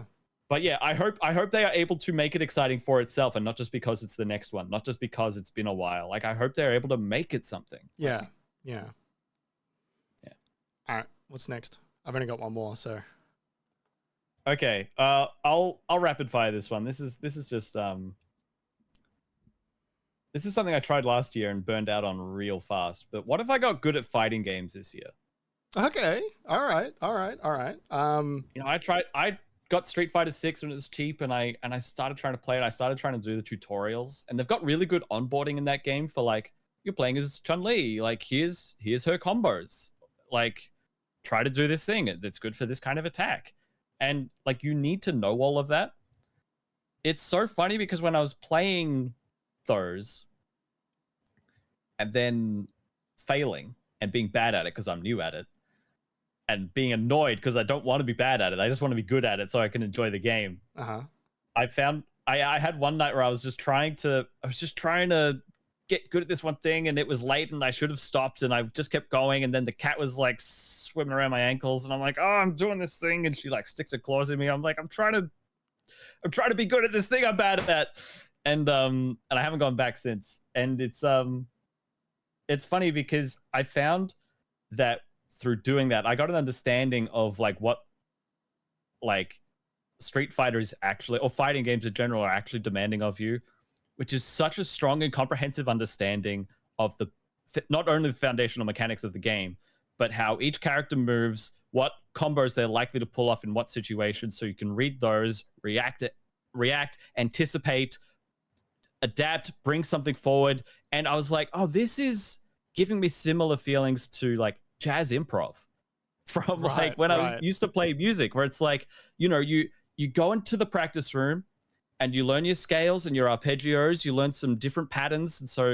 And then when the band goes for a song and you don't know it, you understand that you can play around these types of tones and you know what that sounds like. And then you've practiced these patterns, and so you can play this sort of thing. It's not all about divine inspiration and playing the best, most lyrical, harmonically complex thing you've ever heard in your life because that's what you've heard and that's what you'll play. You need to practice the mechanics of playing and of pulling things out from somewhere to then have them in your repertoire to put them out there. And it's the same in this fighting game where it's like, I need to practice this combo. So when I manage to knock my enemy up in the air, I know to jump, light attack, low kick, high kick, which then goes into the projectile, which then means they combo into the impact drive to whatever. And I saw all of that. And all of a sudden, it was like the road I thought I was starting with this, like, oh, I'll try getting good at fighting games so I can play with some other industry people. They like those. And it's like I watched the road stretch out in front of me. I just watch it increase in length by 100 times. I was like, oh no. Well, but it's only sort of. It's a different like. You're right. Like it is at least it is a road. You know, divine inspiration is not making your own. Divine inspiration is making your own road, but that's not what you should be doing. You should be. No. It's the fundamentals, and it is learning the building blocks of how to then be good at like a type of fighting game, and then getting into, you know, like learning how to solo. Like it is that. Like you don't like. No one is a really good like solo player who has no idea how to like fit in with a normal like part of a song. Yeah, totally. So which ones? Is it the Capcom fighting games? Is that the ones you're going to Street Fighter 6 looks like, I look at that and I'm like, this looks like such a good modernization version of like a classic fighting game. where it's got the proper networking as well, and the graphics are nice, and it's got the tutorialization that I need. You know, I can't just go into a training room and get better in that arena. I need more help to start than that. But yeah, I mean, I think Arxis games are a bit more sparse because they don't have the resources to make exceptional training tools like that really help onboard the real newbies like me. And Mortal Kombat's never appealed. So like, yeah, I think Street Fighter's a simple choice for that. And like a tag fighter, like I tried playing Dragon Ball Fighters around that same time. And tag fighting makes it so much more complex in my head that it's like if I am going to do this, it's got to be later. Like looking at Tokon is like, no thanks. I'm kind of. This looks amazing, and yeah. I cannot do it. I have a potential recommendation for you. Okay, is to play Marvel vs. Capcom. A tag fighter. Yeah, but like, you know most of that roster just through osmosis, and so you'll have a decent understanding of what the kinds of moves they'll have, because Captain America will throw his shield, and you know Spider-Man will there is a benefit to that coat of paint, which is like just knowing what those characters are. Unlike Marvel Rivals type, which is like they're doing a remix of all the different characters, and you don't exactly know what they're going to be like, kind of. But also then it also benefits as having the Capcom characters that play like the Capcom characters, and so you're still building up that little bit of like repertoire from learning those characters, either playing as them or against them. And also, those games are fucking good. Like Marvel vs. Capcom 2 and 3 are like, they're fucking awesome games. People do say that. Yeah. They're really good. Yeah. I don't know how much time I can give to it. And I think the biggest hurdle for me really comes down to the fact that I find it hard to tolerate being bad at something. Like when we had that game where we were playing Civilization and I was new at it and I was like, I don't understand. And I just got upset. Like... that's the big problem for me with fighting games. It's like being comfortable with being bad at it, and that's just me. That's just me living my life. I gotta get my head around that, or it's not gonna happen. I can't stop that. No one can. Well, like then it might be good to then like not necessarily like get really into the Neversoft ones, but like the thing is like those campaigns that they've put out for Mortal Kombat and to a lesser extent Injustice, like they're really good at bringing you in and learning, like helping you learn the ropes, like so much more. On top of being like pretty decently fun campaigns, especially the new Mortal Kombats, they're good fun. Yeah. And they look great too. Those games look really fucking good, especially Mortal Kombat 1. Like that game looks stunning for a fighting game that came out last generation. I think they give me a bit of the like Snyderverse effect, like not specifically that, where it's just like they're going for a tone that I think just isn't my vibe a lot of the time. Like the NetherRealm games of the last like 10 or 15 years, where it's like, I just don't know if it's my thing to spend time in this world like that because it's so heavy and it's so dark. Oh, well, that's why I say like I think actually go for 1, because 1 is quite vibrant. Like 1 is like, oh, okay. Yeah, like 1 is really bright and colorful, which was I think a change because they couldn't make Injustice because Warner Brothers was in the middle of selling itself 15,000 times. It's their hobby. Also considered reaching out to the fighting game community in Australia. They're around. Yeah. They're always at conventions. And so many people are like, like the people in the fighting game community love getting new people involved, and they're like, yeah, like let's jump in, we'll play some matches, and like, if you're struggling, I'll give you some pointers and we can lab it out. And it's like, that's such a generous offer. I've had those offers from other like freelancers that I know who are like, oh yeah, we'll just get in a session and we'll see what happens. And to know that someone might be completely out of their depth and to offer to help them to get their feet under them is, that doesn't seem like something people would want to do with their spare time, So it is a lovely sort of it does seem like quite a nice welcoming community, despite the high skill floor. Yeah. Yes, that was the term I wanted. Yes. We'll get you in a boot camp. We'll get you in a boot camp, and then we'll ship you off to Evo. Just in time for October. My last one is a wish against. I think the live service experiment is now drawn to a close. Ooh. And let's stop that. Let's no more, please. We're done. As part of that, does that include microtransactions as well? Or is it more the seasonal, seasons, ever evolving battle passes? And yes, seasons, microtransactions, whatever. Like if it's cosmetics, great. If it's loot boxes, not as great. And like anything in between, whatever. Like, the thing about seasons is like, are they a more consumer friendly way to do microtransactions than just like, having 15,000 things you have to pay for? Maybe. Yeah, they are a little bit of a trap because it's like you've invested, now you want to spend the time that we want you to spend. Yeah. Here, like it is a bit of a trap. But I think seasons in games, I don't think I've ever thought about a season in a game and went, really glad that was in there.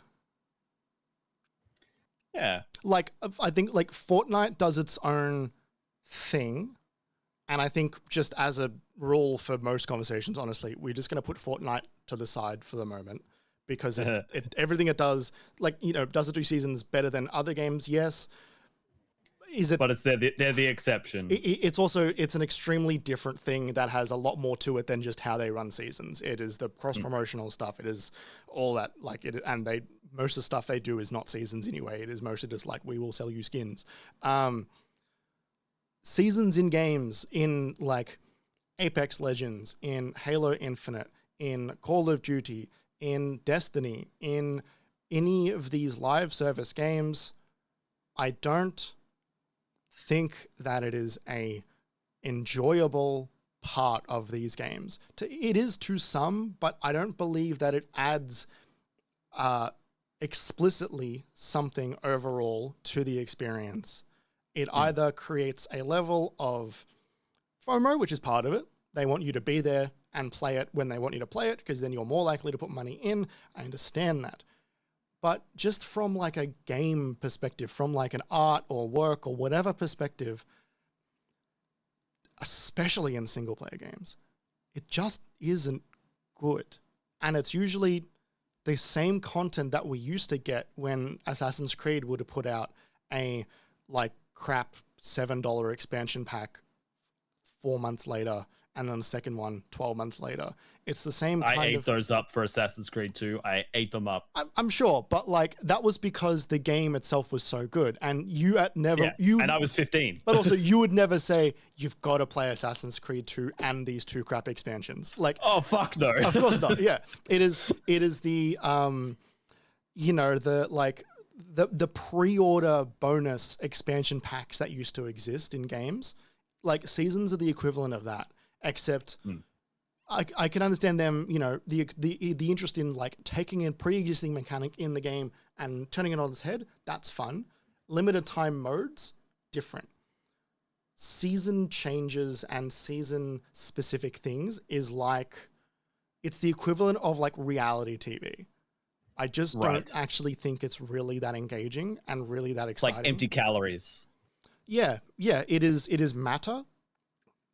And it is really, I don't think more games having seasons works. I think that it is not shareholder friendly, but games should be able to exist and come out and they're done. Totally. It is not out of desire for developers. Developers didn't discover seasons in 2018 and go, we love seasons. I love seasons. It was a thing where a couple of games discovered they can make a buck out of it, and then shareholders everywhere went, they made a buck out of that. We should do something like that. And that is the reason seasons exist. It is purely for that. Yeah. I think there is a slight wrinkle to this, which is, like, I think there might be a place for seasons inside of the extraction model. But extraction games are such a can of worms that I don't even want to think about opening right now. So I'm just going to, again, like you said with Fortnite, I'm just going to mention it and leave it to the side. But I do think you're right. Like, I think of Destiny 2 when you mentioned seasons. I think of Destiny 2 a lot because, when we were all really bought into the game, sort of after Forsaken. Excuse me, and it was like, oh, then we should get the seasons as well. They were adding raid encounters and dungeons, and then following that, what was after Forsaken, I think, was Shadowkeep. Yep. And that's, I think, when the seasonal model for Destiny 2 started kind of going awry for me specifically, and why I'm mentioning it, because that's when it was like, oh, it was also around that time they split from Activision. So they weren't able to put as much into the seasons, but they still wanted to keep their player base engaged, coming back every 3 or 4 months, depending on their cadence, which changed. And every time I came back, even if I was like, oh, the new season's cool, I like the theme of this one, every time I came back, it was like, it's still Destiny, which is great, but like, I kind of stopped playing it because I've already played like 150 hours in the last 4 months, and it was great, but it's kind of enough. Like, I need more to make this worth my while, basically. And enough people could get enough out of it that they ran it for so long. But there's a reason why many more people looked forward to the big expansions that were meaty, that introduced something meaningful, that added new characters, that evolved the characters that we knew already, that gave us new areas, that like built on what was there already and evolved it, gave us darkness subclasses, like all of those things. They were evolutions of the game. It wasn't just like, it's like activities. It's like if you've got a membership to the pool, right? I don't know why I've been struck with this, but stick with me. I can't it's like wait you've got for a membership this. at the I cannot fucking wait for this. It's like you've got a membership at the pool, right? And then every 3 months, they're like, hey, everyone, like, we're going to take like 2 days off to like refresh the pool so everyone can enjoy it a bit better. Like, it's always clean, but we're just going to make sure we're going to refresh the tanks and all of that. But we've got an exciting surprise for you all when you come back to make up for the downtime and to keep it fresh heading into autumn, okay? And everyone comes in, and it's like they changed the CD in the radio that's connected to the speakers. And it's like, woo. Yeah, this is fun for an hour. Like, we've added slide. And then, like, every 2 years or 3 years at a pool, every 1 year for Destiny, is like, oh, we've actually, we've been able to improve the shower heads in the locker room, so it's a much nicer experience there. And like, I don't know enough about the leisure center experience to go any deeper than that, but do you know what I mean? What seasonal leisure centers are you going to where you get like a subscription and they're like inviting you to come back for the, shower heads and updated locker locks and like the I think that's reasonable. Every leisure center is trying to sell you a membership for you to just walk in the door, and I imagine they're always like, oh, facility upgrades are coming, this is where your dollars are going, and please don't leave us to go somewhere else. And like, I think that's reasonable, don't you? I mean, like, I think it's just more that like you were clearly being marketed these leisure centers, ongoing facility upgrades that is making an impact, which is just a new concept to me. Just the idea of someone's like standing in a pool and is like, and then they come back the next day and it's like they changed the lights and they and the songs are different now. It's like, it's nothing. It doesn't do anything. I'm here for the pool. Like, but I also think that part of it is that like, and like the era of Destiny that you're talking about, and like, upgrades to leisure centers, like they are at the very least permanent upgrades. They are additions, which is like it. While it is involved in a season model, I'm less down on that when it's, you know, like in World of Warcraft, right? Like they have like actually in nearly every MMO, they've got expansions, but they've still got those mid expansions updates. They've got like, you know, version 13.2, version 13.3, whatever. They add, you know, few more missions, few more, you know, activities to do, maybe another raid. They balance a subclass dungeon. and stuff like that. They give you a new village and But like they are additive is the thing. Yes. And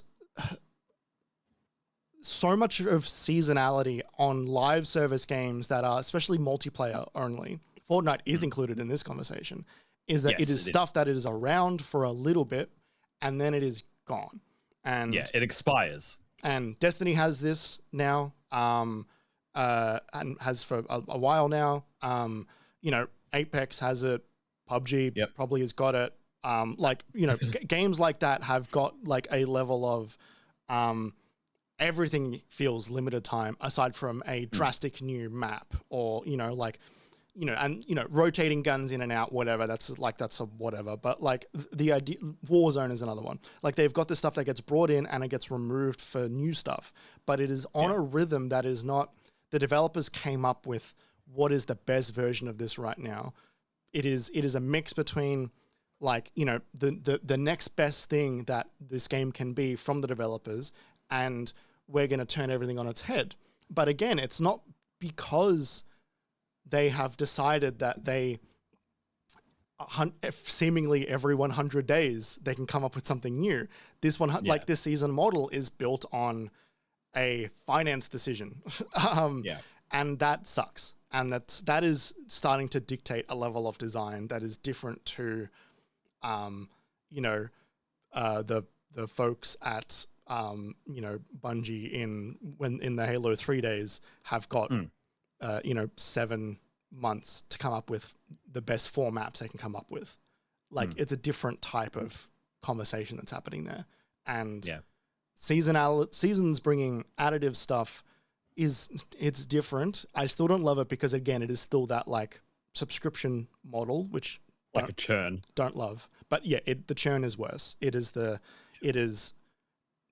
new things put into it for the sake of new things put into it, because then you can charge for it. And anytime it's in a single player game, it does my absolute head in. Like I can't handle it. Like especially when it's cosmetics and it's just like this is nothing. Like this is not actually anything, but you're wrapping it up to make it feel like that this single player game is going to have new content brought in, you know, every 60 days. And it's just not the case. It's mapped out long ago that they can throw out 3 seasons of content and then we need to stop roadmaps. If a game says I've got if a game has got a roadmap before it comes out, then you need to run. I have one exception to this that is good, and it segues neatly into my next prompt, but I'll finish what we're saying of this one. Monster Hunter's update roadmaps are terrific. I don't love it in that either. Why not? I think just because, again, it's like... Those are additive. I know. They're always additive, and you can always access those in sequence, and they never go away. Look, there are some event quests that go away, but they usually come back. I think part of it is honestly, it's probably more just like I've never loved the... And like this is part of Monster Hunter more than I think I just wish it was. But like I don't love the... Like, granted, I never really loved Monster Hunter anyway, but like... I don't love the co-op aspect of that. Being its primary focus once you've beaten the story, like going at it with a group of people. You don't have to play co-op. No, I know, but like the game has a massive co-op community that they have fostered for years now. That it is intrinsic into Monster Hunter's DNA at this point. Like it is. And I don't love that from those types of games. I want that to be more of a solo thing, and I don't really want to worry about coming back later or like I just want to play a game. Like I don't think that like that being a seasonal thing is just do expansions. And they do expansions, and those are See, cool. the thing is, they do both. They do months of free content updates for the game post-launch that then lead into a small lull that leads to the release of the expansion, which then is followed by more free updates for everyone who bought the expansion. So it's more of this like continued rollout that is always additive. I think that's the thing that makes it excellent for me. They present enough of the content with the initial release that is meaty and sizable, and then they have this reason to come back and experience the next thing and develop a new build and see the new monster. Like, dive in, get your feet wet for 2 or 3 days, and then you can either keep playing or you can let it go for another month, and then you come back and there's another monster. But then what you could do, which is what I did when I jumped into World for the first time, like coming up to a couple of years ago now, all of that content is there. So when you finish the main game, you're then presented with these update quests, and it's like, oh, well, I beat the main game, but then there's even more to do now. There's this brand new monster that's like, oh, what is this thing? It has exploding hands. That's cool. Like I think Monster Hunter does a really good job of that. I think it's a little different to Seasons in that it's not like, buy our season and you will get 3 months of content and then come back in 3 months and come back in 3 months, where it's more of an additive update roadmap process, and bring up roadmaps is why I thought of it. Yeah, and my original point was more about live service stuff, not just season stuff. And like we're using season as shorthand, but like I still don't really love it. I think because it makes me think too much about outside of the game while I'm playing it. If I'm logging in, like if they do that, I mean, if that rubs you the wrong way, that makes sense. I can see why that would not be your vibe. Like Monster Hunter is more known for it now, but if they were doing that in like Elden Ring or whatever, I would like be like, what the fuck? Yeah, that would be weird. Yeah, like I think it only works there because it's like we're just very familiar with it for Monster Hunter. Yeah, cool. So the other thing I was going to say, one of my hopes is just, I'm really excited about the Monster Hunter Wilds expansion, which is coming this year. They finally acknowledged that they are working on it last week. Everyone, I mean, I made a video on Monster Hunter for IGN last month, and part of my script was I said something like, as sure as the sun rises and sets, so too does a Monster Hunter title receive its Master Rank expansion. And so look out for that this year. It's definitely coming, even though they haven't said anything about it. And it's like, oh, what do you know? It's coming. So yeah. Like the thing is, those expansions, like, and a lot of people say this, like, you know, the Monster Hunter 4 Ultimate compared to Monster Hunter 4, or Rise Sunbreak compared to Rise, or Rise Iceborne compared to, or World Iceborne compared to World. Like, a lot of people say when you get to Master Rank, or what used to be called G Rank, those games evolve and become a version of themselves that is an evolution and a step forward. Like, I don't think I've ever heard anyone talk about the Monster Hunter games G Rank expansion being anything but just a straight upgrade, just a step up across the board in all regards. And because Monster Hunter Wilds bones are so strong, even though it's got some issues with, like, is it too frictionless, and is the performance and presentation a bit mid? Yes, but like it's got some issues in terms of how it's made. It's still an excellent game, and I can't wait to see how they want to step it forward. But yeah, I am specifically, because of how, like, relatively poorly it's been received. It's still sold like so many millions of units, but Capcom wanted it to sell even more millions because World sold even more millions. I'm interested to see what this does for the reception of the game. It's sort of its like second chance. Right. Yeah. Because it has not been the next World. Yeah, exactly. It's just not universally acclaimed like World was. Exactly. So I just hope, because, you know, I hope ball games are good. I hope it's something that people can get behind and say, like, oh, this is something that's really worth your time and is really enjoyable. But also, just from a fan perspective, I'm stoked for new Monster Hunter content. It's so funny realizing now, being on the Monster Hunter new release cycle, that, like, if you're locked into Monster Hunter new releases and you're playing the updates, like, you'll probably be playing Monster Hunter 8 out of every 12 months of the year, like new Monster Hunter content, 8 out of 12 months of every year going forward forever. Like it's crazy the cadence, because by the time they start wrapping up whatever the free updates for the expansion for Wilds will be, we're probably going to start hearing about the next Rise. You know, we're going to start hearing about the Generation 6 Monster Hunter Rise equivalent. Maybe it'll be a Switch 2 exclusive or something like that. But like, we're going to start hearing about that at that point in time, and then it'll be probably 5 or 6 months, and then we'll have a brand new Monster Hunter game. And it's like, didn't they announce one last year? Are you thinking of Monster Hunter Stories? I don't know. There is no new Monster Hunter game currently on the horizon. Right.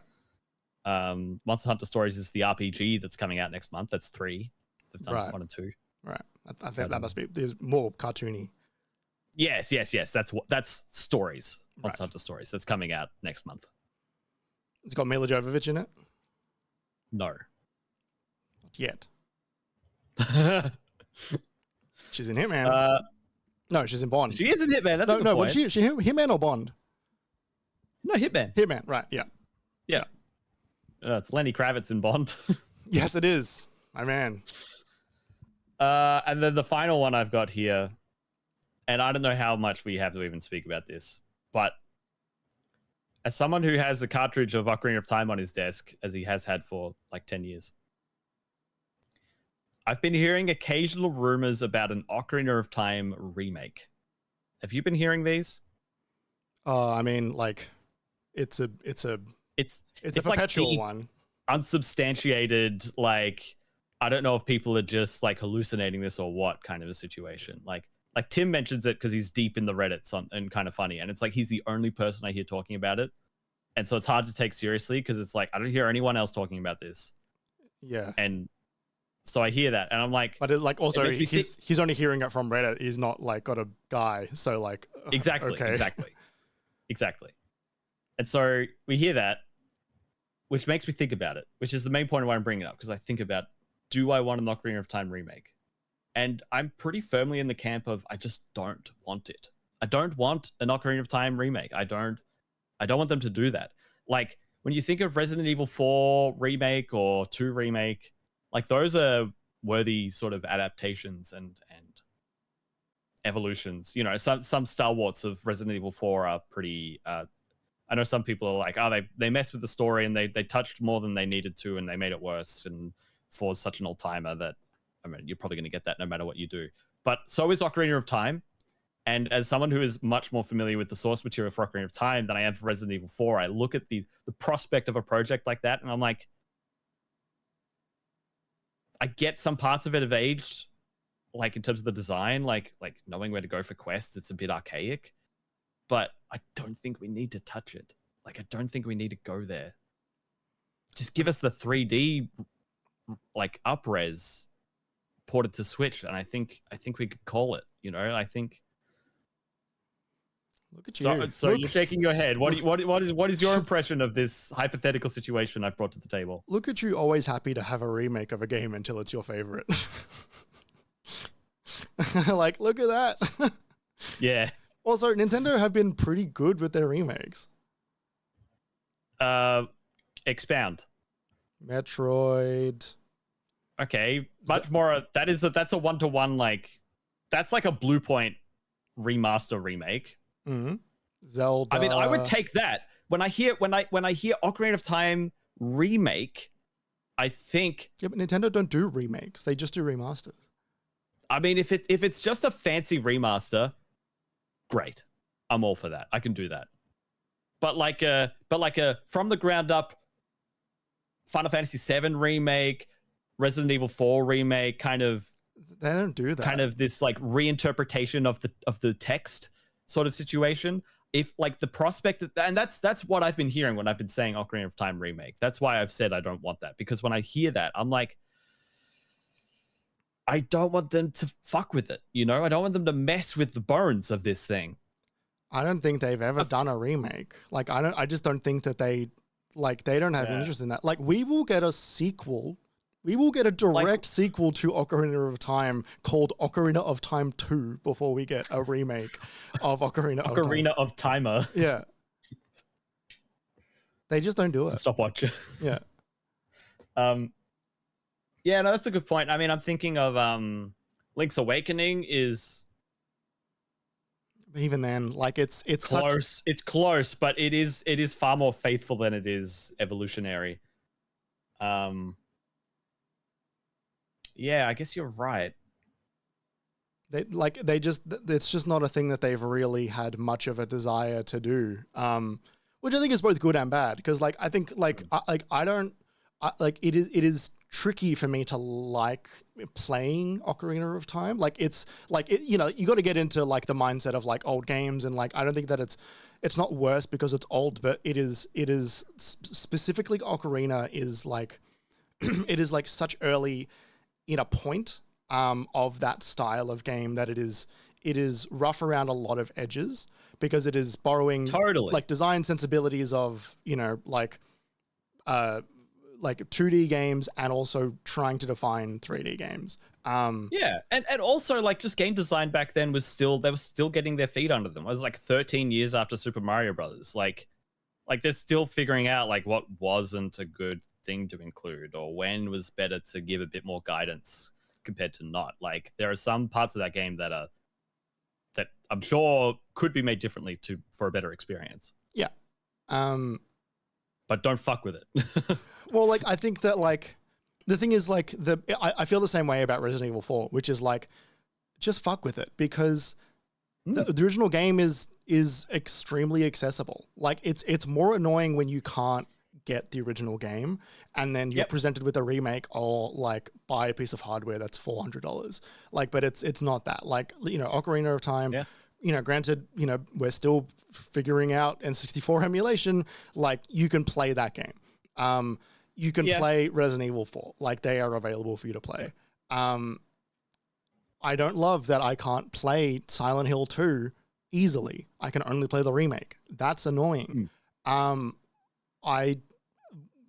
Metroid Prime trilogy, right? Like some of those are quite hard to play. Prime 2 is stuck on GameCube. Yeah, and like Prime 2 will come to like something soon, I'm sure. Like, that's been leaked that it's probably coming to NSO soon. Yeah. Which is a death knell for the remaster, but whatever. Well, I mean, like that's that already happened the moment we got corruption. But like like they just don't really remake their games. I think that you're probably pretty safe. I don't even know who in there would want to remake it, because they just don't really bother with it. Like the only reason I can think people think that is because there's a movie coming out. But like that movie coming out is much more akin to them doing a remaster of Twilight Princess than it is going to be like doing anything Ocarina Breath of the Wild. Huh? What? Like I think the Zelda movie is going to pull heavily from the Switch era of vibe and tone and setting and implementation of the world than it is from Ocarina or Twilight Princess or Wind Waker. Definitely not Wind Waker. Just looking like when I look at the footage, it looks a bit more. And maybe this is just what Zelda looks like in live action. But when looking at it, it looks more open. It looks more pastoral. It looks more Lord of the Rings. It looks more. You see that tower, you can go there. Yeah. I think that the designs will be much closer to Breath of the Wild, but I don't see them doing much more than like just the outfits. I think that like it'll be a traditional like Ocarina like story. Like the Ocarina is too iconic, I think, for them to not have in the movie. Like I think that they'll do. Because like he's not really the hero of time in the new one. Like he is, but he's not. Like he doesn't do any time things. He just wakes up. And so I think they'll do time stuff in the Zelda thing. That way they can have an adult and they can have a child. See, the thing is, the hero of time, that is a unique thing to Ocarina. That they're not always the hero of time. I don't think in the different ones. They're the heroes of something, but I think time specifically is what he is for Ocarina. Yeah, but I think that like it's like he's still known as that even in other, like, I mean, he's still known in that in Breath of the Wild. Oh, he kind of is, isn't he? Hero of Time. Okay, well, I'm going to look this up in the post show, like when he's referenced. Yeah. According to the... Because you're right. It's not like, I don't know if it shows up in like Link to the Past, but like... The Hero of Time is the Link who appears in the 2 critically acclaimed Nintendo 64 games, Ocarina of Time and Majora's Mask. And later in Twilight Princess as the hero's spirit, the skeleton guy. Yeah. According to the official timeline of the Legend of Zelda series, we're starting to get real. We're bordering on too far here, but stick with me. The Links from Twilight Princess and the Wind Waker, known as the Hero of Twilight and the Hero of Winds, respectively, are his successors, with the former being his descendant. My final thing for this year is we need to stop caring about the Zelda timeline. Oh, I've never gone. No, this is as deep as I've ever gone on the Zelda timeline. That is dark magic. That is arcane arts. That is. I think if you go that deep, I cannot pull you back from the consequences of your actions. I think it's a Northern Lion joke, but like the Zelda timeline was dreamt up by people to sell you books. Like it's like that is a psyop. Yeah, it's a psyop to get you to buy a Zelda encyclopedia. Big Zelda timeline. Yeah. All right, I'm wrapping it. That's my list. Yeah. I hope we get that game. just to see you experience what we've all been saying. Wrigglins. Yeah. Let's see you complain about the shading. I'd probably love it is the thing. I'd probably love it more than you would. Yeah. Sucker. Yeah. That brings us to the end of the MiniMapCast. Thank you very, very much for joining us. The best way to make sure you don't miss out on the next episode of the MiniMapCast is to follow us on social media. That is at MiniMapAU everywhere except Blue Sky, which is at minimap.com.au. That very same URL is also the place you can go to the website to find all the other stuff we've done, like Minidisc and A Box of Scraps, a Marvel Studios history show. Which is still in production. Still in production. Not production hell. It is going. It is chugging along. We'll see you soon with that one. Kerry, where can they find you on social media? You can find me on Blue Sky at kjpalmer.bsky.social, and you could find me kind of not really anywhere else on social media these days. You can find content I make on IGN. You can find me streaming at usually once a week on Twitch at Scotch240. Change that handle under your name because it's just not correct at all anymore. The one in the lower third, yeah, I guess not. It's what I wish it was. It's my aspirational handle. You should have included that on your list. I've given up on my usernames. Right. You can find me on social media at Obi1Jez and on Blue Sky jeremy.minimap.com.au. Kerry's showing us the 3 heroes of time, Sun and Holy Ghost. And finally, Minimap is independent and almost entirely self-funded. To help keep the mics and lights on, you can support us by becoming a patron for only $5 a month. You can know that you are indeed supporting us, and there's a few fun videos over there on patreon.com/minimapau as well. And remember, it's always more cheaper than a latte with oat milk. Never more cheaper than it has been right now. It is so expensive. We will see you next time. Samus better than Ridley. Ripley.